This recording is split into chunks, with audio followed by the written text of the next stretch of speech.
अस्सलाम वालेकुम जी। की हाल है? ठीक हो? चैनल ਨੂੰ ਸਬਸਕ੍ਰਾਈਬ ਕਰੋ ਤੇ ਪੰਜਾਬ ਵਾਸਤੇ ਜੰਗਾਂ ਦੇ ਅਗਲੇ ਸਿਲਸਿਲੇ ਵਿੱਚ ਅਸੀਂ ਜਾਣੇ ਆ ਸਿੰਧ ਦੀ ਵਾਦੀ 'ਚ ਇੱਕ ਵਾਰੀ ਫੇਰ ਮਾਮਲਾ ਇਹ ਸੀ ਕਿ ਇੱਕ ਸਾਈਡ ਜਿਹੜੀ ਏ ਇੱਕ ਪਾਸਾ ਜਿਹੜਾ ਵੇ ਲਹਿੰਦੇ ਪਾਸੇ ਵਾਲਾ ਉਹ ਸਾਰੇ ਦਾ ਸਾਰਾ ਜਿਹੜਾ ਏ ਸਿੰਧ ਦਾ ਉਹ ਮੁਹੰਮਦ ਬਿਨ ਕਾਸਮ ਨੇ ਫਤਹ ਕਰ ਲਿਆ। ਛਾ ਗਏ ਸਨ ਮੁਸਲਮਾਨ। ਜਿਹੜਾ ਜਿਹੜਾ ਉੱਥੇ ਕੋਈ ਆਇਆ ਸੀ ਉਹਨਾਂ ਨੇ ਜਾਂ ਤੇ ਉਹਦਾ ਖਾਤਮਾ ਕੀਤਾ ਜਾਂ ਉਹਨੂੰ ਆਪਣੇ ਨਾਲ ਰਲਾ ਲਿਆ। ਗੱਲ ਆਂਦੀ ਏ ਚੜ੍ਹਦੇ ਪਾਸੇ ਵੱਲ ਆਉਣ ਵਾਸਤੇ ਦਰਿਆਏ ਸਿੰਧ ਜਿਹਨੂੰ ਮਹਿਰਾਨ ਵੀ ਕਹਿੰਦੇ ਨੇ ਉਹਨੂੰ ਪਾਰ ਕਰਨਾ ਸੀ। ਉਹ ਪਹਿਲਾਂ ਕਿਉਂਕਿ ਆਪਣੇ ਲੋਕਾਂ ਦੀਆਂ ਉਹ ਜ਼ਿੰਮੇਵਾਰੀਆਂ ਲਾ ਚੁੱਕਿਆ ਸੀ। ਇਹ ਜਿਹੜੀਆਂ ਉਹਨੇ ਜ਼ਿੰਮੇਵਾਰੀਆਂ ਲਾਈਆਂ ਨੇ ਇਹਦੇ ਵਿੱਚ ਉਹਨੇ ਵਾਂਗਾ ਸੂਰਤ ਦਾ ਜਿਹੜਾ ਹੁਕਮਰਾਨ ਸੀ ਉਹਨੂੰ ਇਹਨਾਂ ਦੀ ਇਹ ਉਹਨੇ ਜ਼ਿੰਮੇਵਾਰੀਆਂ ਲਾਈਆਂ ਸੀ ਕਿ ਤੁਸੀਂ ਮੇਰੇ ਵਾਸਤੇ ਕਸ਼ਤੀਆਂ ਤਿਆਰ ਕਰਨੀਆਂ। ਹੁਣ ਉਹ ਕਸ਼ਤੀਆਂ ਤਿਆਰ ਹੋ ਗਈਆਂ। ਕਸ਼ਤੀਆਂ ਵੀ 200 ਕਹਿੰਦਾ ਹੈ, ਕੋਈ ਕਹਿੰਦਾ 400 ਕਸ਼ਤੀ ਜਿਹੜੀ ਹੈ ਕੁਛ ਨਵੀਆਂ ਬਣਾਈਆਂ ਫੱਟੇ ਜੋੜ ਕੇ ਤਖਤੇ ਜੋੜ ਕੇ ਕਿਉਂਕਿ ਜੰਗਲ ਵਾਲਾ ਇਲਾਕਾ ਸੀ। ਦਰਖਤ ਬਹੁਤ ਸਾਰੇ ਦਰਖਤ ਸਨ ਇੱਥੇ। ਉਹ ਕਸ਼ਤੀਆਂ ਜਦੋਂ ਤਿਆਰ ਹੋਈਆਂ ਪਹਿਲੀ ਜਿਹੜੀ ਕੋਸ਼ਿਸ਼ ਕੀਤੀ ਮੁਹੰਮਦ ਬਿਨ ਕਾਸਮ ਨੇ ਆਪਣੇ ਲਸ਼ਕਰੀਆਂ ਦੇ ਨਾਲ ਸਿੰਧ ਪਾਰ ਕਰਨ ਦੀ ਉਹ ਬੁਰੀ ਤਰ੍ਹਾਂ ਨਾਕਾਮ ਹੋਈ। ਉਹ ਇਸ ਤਰ੍ਹਾਂ ਨਾਕਾਮ ਹੋਈ ਕਿ ਕਸ਼ਤੀਆਂ ਦੇ ਵਿੱਚ ਲੋਕ ਜਿਹੜੇ ਨੇ ਦਰਿਆ ਪਾਰ ਕਰਕੇ ਦੂਸਰੇ ਪਾਸੇ ਦੇ ਕੋਲ ਗਏ ਤੇ ਅੱਗੇ ਜਿਹੜਾ ਜੇ ਸੀਨਾ ਜਿਹੜਾ ਸੀ ਉਹਨੂੰ ਉਹਦੇ ਪਿਓ ਨੇ ਕਿਹਾ ਸੀ ਕਿ ਕਿਸੇ ਵੀ ਤਰ੍ਹਾਂ ਜਿਹੜਾ ਵੇ ਤੂੰ ਇਹਨਾਂ ਨੂੰ ਮਹਿਰਾਨ ਪਾਰ ਨਹੀਂ ਕਰਨ ਦੇਣਾ। ਉਹਨੇ ਉੱਥੇ ਤੀਰਅੰਦਾਜ਼ ਭਾਏ ਬੰਨ ਨਿਸ਼ਾਨੇ ਕਸ਼ਤੀਆਂ ਦੇ ਲਏ। ਬੜਾ ਮੁਸਲਮਾਨਾਂ ਨੂੰ ਨੁਕਸਾਨ ਹੋਇਆ। ਕਸ਼ਤੀਆਂ ਉਹਨਾਂ ਨੇ ਵਾਪਸ ਲੈਣ ਦੀਆਂ ਕੋਈ 4-5 ਦਿਨ ਜਿਹੜਾ ਵੇ ਇਸੇ ਤਰ੍ਹਾਂ ਜੰਗ ਜਿਹੜੀ ਏ ਮਹਿਰਾਨ ਦਰਿਆ ਦੇ ਵਿੱਚ ਹੀ ਹੁੰਦੀ ਰਹੀ ਕਿਉਂਕਿ ਇੱਕ ਪਾਸੇ ਕਸ਼ਤੀਆਂ ਸੀ ਇੱਕ ਪਾਸੇ ਕੰਢੇ ਤੇ ਸਨ। ਉਹ ਜਿਹੜਾ ਵੇ ਮੁਸਲਮਾਨਾਂ ਨੂੰ ਵਾਹਵਾ ਨੁਕਸਾਨ ਹੋਇਆ। ਕਈ ਜਾਨਾਂ ਵੀ ਗਈਆਂ। ਕਈ ਲੋਕ ਜਿਹੜੇ ਨੇ ਉਹਨਾਂ ਨੂੰ ਤੀਰ ਵੀ ਆ ਵੱਜੇ। ਤੀਰ ਤੇ ਇੰਜ ਪੈਂਦੇ ਪਏ ਸੀ ਇਹ ਕਸ਼ਤੀਆਂ ਦੇ ਉੱਤੇ ਜਿਵੇਂ ਮੀਂਹ ਪੈਂਦਾ ਹੈ। ਮੁਹੰਮਦ ਬਿਨ ਕਾਸਮ ਨੇ ਕਿਹਾ ਜੀ ਸਾਰੇ ਚੁਕੰਨੇ ਰਵੋ, ਕੰਢੇ ਦੇ ਉੱਤੇ ਰਵੋ। ਇਸੇ ਦੌਰਾਨ ਉਹਨੇ ਵਾਂਗੇ ਨੂੰ ਕਿਹਾ ਕਿ ਤੂੰ ਥਲੜੇ ਪਾਸਿਓਂ ਜਾ ਕੇ ਜਿਹੜਾ ਵੇ ਯਾਨੀ ਕਿ ਸਮੁੰਦਰ ਵਾਲੇ ਪਾਸਿਓਂ ਅਗਰ ਕਿਤੋਂ ਜਗ੍ਹਾ ਲੱਭਦੀ ਏ ਤੇ ਤੂੰ ਕੋਈ ਥੋੜੇ ਜਿਹੇ ਬੰਦੇ ਲੈ ਕੇ ਤੇ ਤੂੰ ਦਰਿਆ ਪਾਰ ਕਰ। ਇਹਨਾਂ ਦਾ ਧਿਆਨ ਉਧਰ ਨੂੰ ਹੋਏਗਾ, ਅਸੀਂ ਇੱਧਰ ਨੂੰ ਹੋ ਜਾਾਂਗੇ। ਉਹ ਵਾਂਗੇ ਵੱਲ ਕਿਸੇ ਨੇ ਧਿਆਨ ਹੀ ਨਾ ਦਿੱਤਾ। ਉਹ ਤੇ ਚਲਾ ਗਿਆ, ਉਹਨੇ ਦਰਿਆ ਪਾਰ ਕਰ ਲਿਆ। ਲੇਕਿਨ ਜਿਹੜੀ ਫੌਜ ਸੀ ਮੁਹੰਮਦ ਬਿਨ ਕਾਸਮ ਦਾ ਜਿਹੜਾ ਲਸ਼ਕਰ ਸੀ ਉਹਨੂੰ ਬੜੀ ਮੁਸ਼ਕਲ ਹੋਈ ਦਰਿਆ ਪਾਰ ਕਰਨ ਲੱਗਿਆ। ਉਹਨੇ ਬੜਾ ਸੋਚਿਆ ਸਮਝਿਆ। ਉਹਨੇ ਲੋਕਾਂ ਆਪਣਿਆਂ ਨਾਲ ਮਸ਼ਵਰੇ ਕੀਤੇ। ਉਸ ਤੋਂ ਬਾਅਦ ਹੱਲ ਇਹ ਕੱਢਿਆ ਕਿ ਜੀ ਇੱਕ ਲੰਮਾ ਜਿਹੜਾ ਹੈ ਨਾ ਪੁਲ ਬਣਾਉਣਾ ਚਾਹੀਦਾ। ਪੁਲ ਉਹਨਾਂ ਨੇ ਜੋੜਿਆ, ਤਖਤੇ ਜੋੜੇ ਕਸ਼ਤੀਆਂ ਦੇ ਉੱਤੇ, ਸਾਰਾ ਕੁਝ ਕੀਤਾ। ਕਰਨ ਤੋਂ ਬਾਅਦ ਉਹਨੂੰ ਕਿਹਾ ਕਿ ਇਹਨੂੰ ਜਿਹੜਾ ਹੈ ਨਾ ਪਹਾੜ ਵਾਲੇ ਪਾਸੇ ਇਹਦਾ ਜਿਹੜਾ ਦੱਖਣ ਵਾਲਾ ਪਾਸਾ ਸੀ ਉੱਥੋਂ ਉਹਨੇ ਵੱਡੇ ਮੋਟੇ ਰੱਸੇ ਬਣਵਾ ਕੇ ਉਹਨਾਂ ਨੂੰ ਬੰਨ ਦਿੱਤਾ ਦਰਖਤਾਂ ਦੇ ਨਾਲ ਜਿਹੜੇ ਕੋਈ ਲਾਗੇ ਕੰਢੇ ਤੇ ਆਇਆ ਸਨ। ਉਹ ਜਿਹੜਾ ਪੁਲ ਨੂੰ ਉਹਨੇ ਜਿਹੜਾ ਪਹਾੜ ਵਾਲਾ ਪਾਸਾ ਸੀ ਉੱਥੇ ਵੀ ਰੱਸੇ ਵੱਜੇ ਸੀ, ਉਹਨਾਂ ਨੂੰ ਹੌਲੀ ਛੱਡਿਆ।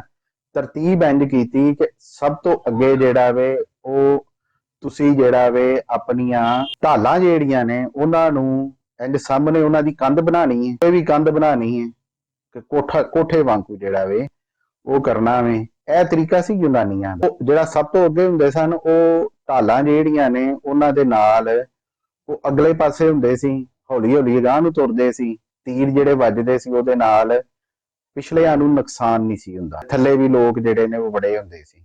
ਉਹਨੇ ਇਹੀ ਜਿਹੜੀ ਇਹ ਤਰੀਕਾ ਜਿਹੜਾ ਉਹਨੂੰ ਆਪਣਾ ਰੱਖਿਆ। ਸਭ ਤੋਂ ਅਗਲੇ ਪਾਸੇ ਉਹ ਉਸ ਤੋਂ ਪਿੱਛੇ ਆ ਕੇ ਵਿੱਚ ਜਿਹੜਾ ਵੇ ਉਹਨੇ ਕਿਹਾ ਤੀਰ ਅੰਦਾਜ਼ ਹੋਣਗੇ ਕਿ ਜਿਹੜੇ ਪਾਸਿਓਂ ਤੀਰ ਆ ਰਹੇ ਨੇ ਉਧਰ ਨੂੰ ਤੁਸੀਂ ਨਿਸ਼ਾਨੇ ਬੰਨ ਤੀਰ ਮਾਰਨੇ। ਉਹ ਦਰਿਆ ਦੇ ਵਿੱਚ ਤੀਰ ਅੰਦਾਜ਼ੀ ਹੁੰਦੀ ਰਹੀ। ਇਸ ਵਾਰੀ ਮੁਸਲਮਾਨਾਂ ਦਾ ਨੁਕਸਾਨ ਘੱਟ ਹੋਇਆ। ਇਹ ਕੋਈ ਦੁਪਹਿਰ ਦਾ ਕਹਿੰਦੇ ਨੇ ਕਿ ਸਵੇਰ ਦਾ ਵਕਤ ਸੀ, ਕੁਛ ਲਿਖਦੇ ਨੇ ਇਹ ਦੁਪਹਿਰ ਦਾ ਵਕਤ ਸੀ। ਲਓ ਜੀ ਦਰਿਆ ਦੇ ਅਗਲੇ ਕੰਢੇ ਨਾਲ ਜਾ ਕੇ ਲੱਗੀਆਂ ਕਸ਼ਤੀਆਂ ਜਦੋਂ ਲੱਗੀਆਂ ਤੀਰ ਅੰਦਾਜ਼ੀ ਨਾਲ ਜਦੋਂ ਮੁਸਲਮਾਨਾਂ ਦਾ ਨੁਕਸਾਨ ਨਹੀਂ ਹੋਇਆ। ਪੁੱਠਾ ਜਿਹੜਾ ਜੇ ਸੀਨਾ ਦੇ ਜਿਹੜੇ ਦਰਿਆ ਦੇ ਕੰਢੇ ਤੇ ਪਹਿਰੇਦਾਰ ਸਨ ਉਹਨਾਂ ਦਾ ਵਾਹਵਾ ਨੁਕਸਾਨ ਹੋਇਆ। ਉਹਨਾਂ ਨੇ ਕਿਹਾ ਲਓ ਜੀ ਮੁਸਲਮਾਨ ਤੇ ਚੜ੍ਹ ਆਏ ਨੇ, ਦਰਿਆ ਹੋ ਗਿਆ ਪਾਰ। ਉਹਨਾਂ ਨੇ ਕੱਢੀਆਂ ਤਲਵਾਰਾਂ ਕੱਢ ਕੇ ਉਹ ਮੁਕਾਬਲੇ ਵਾਸਤੇ ਆ ਗਏ।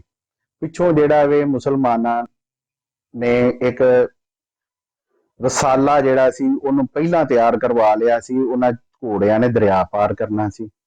ਜਿਉਂ ਹੀ ਉਹਨਾਂ ਨੇ ਉੱਧਰ ਪਹੁੰਚਣਾ ਸੀ ਉਹਨਾਂ ਨੇ ਵੀ ਘੋੜੇ ਜਿਹੜੇ ਨੇ ਦਰਿਆ ਦੇ ਵਿੱਚ ਪਾ ਲਏ। ਜੰਗ ਉੱਥੇ ਸ਼ੁਰੂ ਹੋ ਗਈ, ਗੁੱਥਮ ਗੁੱਥੀ ਹੋ ਗਈਆਂ ਫੌਜਾਂ। ਸਿਪਾਹੀ ਆਪਸ ਚ ਲੜਨ ਡਏ ਸੀ। ਮੁਸਲਮਾਨ ਜਿਹੜਾ ਤੀਰ ਅੰਦਾਜ਼ਾਂ ਦਾ ਦਸਤਾ ਇਸੇ ਵੱਡੀ ਕਸ਼ਤੀ ਯਾਨੀ ਕਿ ਜਿਹੜਾ ਪੁਲ ਏ ਉਹਦੇ ਉੱਤੇ ਸੀ, ਉਹਨਾਂ ਨੇ ਬੰਨ ਨਿਸ਼ਾਨੇ ਮਾਰੇ। ਬੜਾ ਨੁਕਸਾਨ ਹੋਇਆ।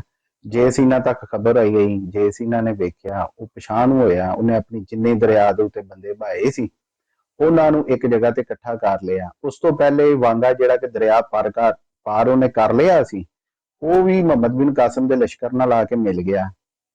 ਹੁਣ ਇਹ ਸਾਰਾ ਲਸ਼ਕਰ ਜਿਹੜਾ ਹੌਲੀ ਹੌਲੀ ਸਾਰਾ ਪਾਰ ਕਰ ਗਿਆ।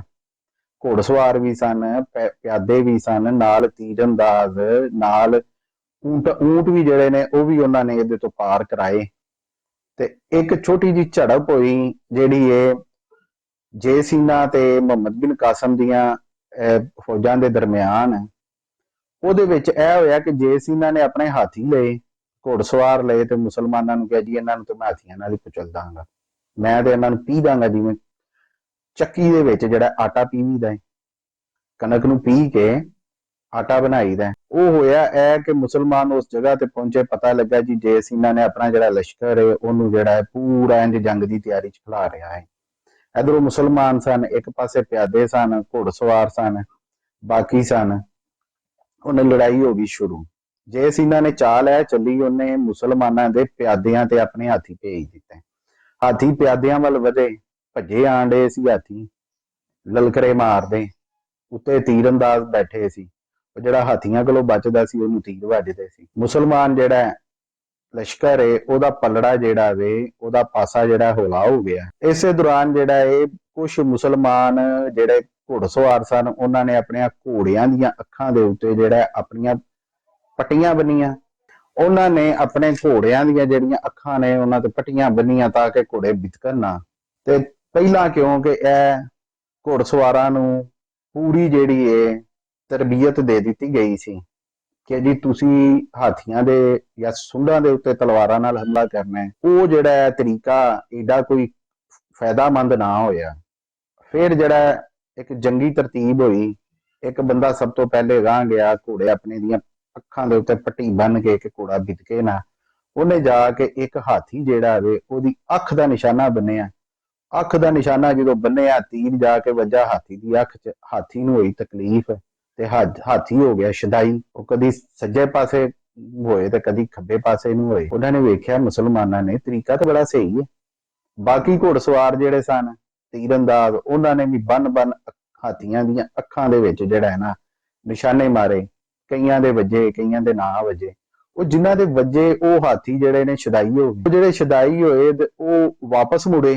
ਵਾਪਸ ਮੁੜ ਕੇ ਉਹਨਾਂ ਨੇ ਆਪਣੀ ਫੌਜ ਦਾ ਹੀ ਤਬਾਇਆ ਲਾ ਦਿੱਤਾ। ਜਦੋਂ ਆਪਣੀ ਫੌਜ ਨੂੰ ਉਹਨਾਂ ਨੇ ਪੈਰਾਂ ਥੱਲੇ ਜਿਹੜਾ ਵੇ ਵਿਧਣਾ ਸ਼ੁਰੂ ਕਰ ਦਿੱਤਾ, ਤੇ ਜੇ ਸੀਨਾ ਨੇ ਵੇਖਿਆ ਹਾਲਾਤ ਤੇ ਬੜੇ ਮਾੜੇ ਹੋ ਗਏ ਨੇ। ਜਦੋਂ ਮੁਸਲਮਾਨਾਂ ਨੇ ਇਹ ਵੇਖਿਆ ਕਿ ਇਹ ਵਾਪਸ ਹੋ ਗਏ ਨੇ, ਮੁਸਲਮਾਨਾਂ ਨੇ ਤੁੰਨ ਕੇ ਚੜਾਈ ਕਰ ਦਿੱਤੀ, ਹੋਇਆ ਇਹ ਜੇ ਸੀਨਾ ਮੈਦਾਨ ਛੱਡ ਕੇ ਭੱਜ ਗਿਆ। ਮੁਸਲਮਾਨ ਜਿਹੜੇ ਨੇ ਉਹਨਾਂ ਦਾ ਕਬਜ਼ਾ ਹੋ ਗਿਆ ਚੜ੍ਹਦੇ ਪਾਸੇ ਵੱਲ। ਮੁਸਲਮਾਨਾਂ ਦੇ ਹੌਸਲੇ ਵਧੇ। ਹੁਣ ਇਹ ਜੰਗ ਜਿਹੜੀ ਜੇ ਸੀਨਾ ਹਾਰਿਆ, ਇਹਦੀ ਵਜ੍ਹਾ ਇਹ ਸੀ ਕਿ ਜਿਸ ਵਕਤ ਉਹਦੇ ਹਾਥੀ ਪਿਛਾਂਹ ਨੂੰ ਮੁੜੇ, ਅਗਰ ਉਹ ਆਪਣੇ ਲਸ਼ਕਰੀਆਂ ਦੇ ਨਾਲ ਮੁਸਲਮਾਨਾਂ ਦੇ ਉੱਤੇ ਹਮਲਾ ਕਰਦਾ ਰਹਿੰਦਾ, ਵਾਪਸ ਨਾ ਹੁੰਦਾ, ਮੁਸਲਮਾਨ ਥੋੜੇ ਜਿਹੇ ਰਹਿ ਗਏ ਸੀ, ਬਾਕੀ ਤੇ ਫੱਟੜ ਫੁੱਟੜ ਹੋ ਗਏ ਸੀ।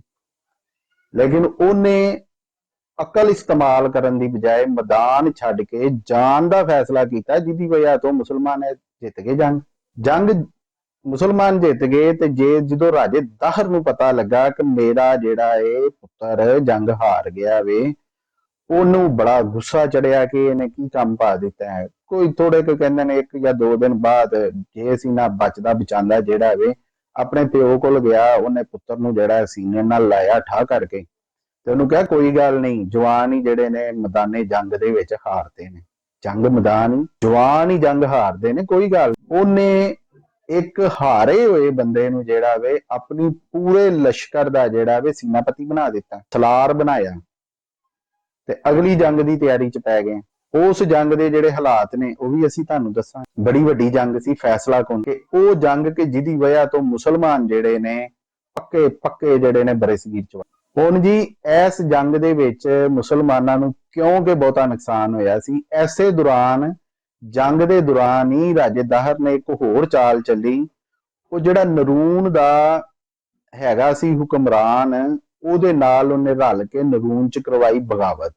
ਮੁਹੰਮਦ ਬਿਨ ਕਾਸਮ ਨੇ ਆਪਣੇ ਸਲਾਰ ਖੁਰੈਮ ਬਿਨ ਉਮਰ ਨੂੰ ਜਿਹੜਾ ਹੈ ਦਰਿਆ ਤੋਂ ਫਿਰ ਪਰਲੇ ਲਹਿੰਦੇ ਪਾਸੇ ਵੱਲ ਭੇਜਿਆ। ਮੈਂ ਕਿਹਾ ਜਾਓ ਜਾ ਕੇ ਜ਼ਰਾ ਨਾ ਉੱਥੇ ਹਾਲਾਤ ਵੇਖੋ, ਅਗਰ ਬਹੁਤੇ ਹਾਲਾਤ ਖਰਾਬ ਹੋਣ ਸਾਨੂੰ ਕਹਿਣਾ, ਅਸੀਂ ਵੀ ਉਧਰ ਨੂੰ ਆ ਜਾਾਂਗੇ। ਇਹ ਨੌਬਤ ਹੀ ਨਾ ਆਈ ਕਿ ਮੁਹੰਮਦ ਬਿਨ ਕਾਸਮ ਫਿਰ ਦਰਿਆ ਪਾਰ ਕਰਦਾ। ਖੁਰੈਮ ਬਿਨ ਉਮਰ ਜਦੋਂ ਉੱਥੇ ਨਰੂਨ ਦੀ ਬਗਾਵਤ ਵੇਖੀ, ਉਹਨੇ ਜਾ ਕੇ ਉਹਨਾਂ ਨੇ ਸ਼ਹਿਰ ਦਾ ਮੁਹਾਸਰਾ ਕੀਤਾ। ਸ਼ਹਿਰ ਦਾ ਮੁਹਾਸਰਾ ਕਰਕੇ ਉਹਨਾਂ ਨੇ ਉਹੀ ਪੁਰਾਣੇ ਤਰੀਕੇ ਨਾਲ ਹਿਸਾਬ ਲਾਇਆ। ਉਹਨਾਂ ਨੇ ਡਰਾਇਆ ਧਮਕਾਇਆ। ਅੱਗ ਵਾਲੇ ਤੀਰ ਜਿਹੜੇ ਨੇ ਉਹ ਸ਼ਹਿਰ ਤੇ ਉਹਨਾਂ ਨੇ ਸੁੱਟੇ, ਕਿਉਂਕਿ ਸ਼ਹਿਰ ਦੇ ਜਿਹੜੇ ਸ਼ਹਿਰੀ ਸਨ ਉਹਨਾਂ ਨੇ ਵਾਹਵਾ ਮਹੀਨੇ ਉਹਨਾਂ ਨੂੰ ਹੋ ਗਏ ਸਨ ਮੁਸਲਮਾਨਾਂ ਦੇ ਨਾਲ ਰਹਿੰਦੇ ਆ। ਉਹਨਾਂ ਨੇ ਕਿਹਾ ਇਹ ਤੇ ਬੜੇ ਜ਼ਾਲਮ ਨੇ, ਇਹਨਾਂ ਨੇ ਸਾਨੂੰ ਫਿਰ ਮੁਸਲਮਾਨਾਂ ਦੇ ਹੱਥੇ ਚੜਾ ਦੇਣਾ। ਉਹਨਾਂ ਨੇ ਕਹਿੰਦੇ ਨੇ ਕਿ ਦਰਵਾਜ਼ਾ ਖੋਲਿਆ ਆਮ ਲੋਕਾਂ ਨੇ, ਕੁਛ ਕਹਿੰਦੇ ਨੇ ਮੁਸਲਮਾਨਾਂ ਨੇ ਕੰਧਾਂ ਟੱਪ ਕੇ ਕੰਧਾਂ ਚੜ ਕੇ ਦਰਵਾਜ਼ਾ ਖੋਲਿਆ।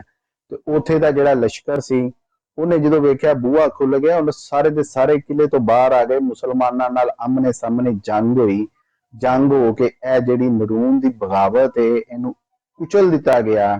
ਹੁਣ ਇਸ ਪਾਸੇ ਵਾਲਾ ਯਾਨੀ ਕਿ ਜਿਹੜਾ ਵੇ ਲਹਿੰਦੇ ਪਾਸੇ ਵਾਲਾ ਜਿਹੜਾ ਇਲਾਕਾ ਸੀ ਉਹ ਤੇ ਪੂਰਾ ਕਲੀਅਰ ਹੋ ਗਿਆ। ਉਹਨਾਂ ਨੇ ਫਿਰ ਜਾ ਕੇ ਦਰਿਆ ਪਾਰ ਕੀਤਾ, ਮੁਹੰਮਦ ਬਿਨ ਕਾਸਮ ਨਾਲ ਰਲ ਗਏ ਤੇ ਅਗਲੇ ਪਾਸੇ ਵੱਲ ਗਏ। ਤੋਂ ਅਗਲੀ ਗੱਲ ਅਗਲੀ ਵਾਰੀ ਚ ਦੱਸਾਂਗੇ। ਚੈਨਲ ਨੂੰ ਸਬਸਕ੍ਰਾਈਬ ਕਰੋ, ਸ਼ੇਅਰ ਕਰੋ, ਆਪਣਾ ਖਿਆਲ ਰੱਖੋ। ਰੱਬ ਰੱਖ